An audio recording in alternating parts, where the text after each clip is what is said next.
Hi everyone, আসসালামু আলাইকুম। তো সকালবেলায় ঘুম থেকে উঠেই দেখলাম জলটা শেষ হয়ে গেছে, তাই জলটাকে আগে ভরে নিয়ে তারপরে ফ্রেশ হয়ে একটু চা খেয়ে এখন ভাতটাও বসিয়ে দিয়েছি। তারপরেই জলগুলো এখন ঘরের মধ্যে ভরে নিচ্ছি।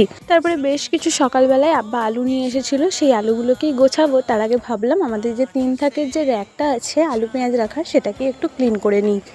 সেটাকে পুরোটা খালি করে ভালো করে একটু পরিষ্কার করে মুছে নিয়েছি। তারপরে খবরের কাগজ আর প্লাস্টিক বিছিয়ে আলু পেঁয়াজগুলো সুন্দর করে ঢেলে গুছিয়ে রেখে দিলাম। আর কাগজ বা প্লাস্টিক দিলে কি হয় বলো তো, নিচেগুলো অতটা নোংরা হয় না, কারণ আলু পেঁয়াজের গায়ে সবসময় দেখবে একটু নোংরা থাকেই।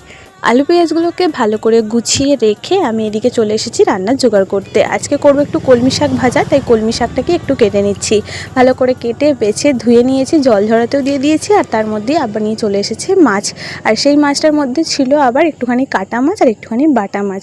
তো বাটা মাছটাকে ভাবলাম বেছে ধুয়ে ভেজে ভালো করে রেখে দিই, আর একদিন রান্না হবে তার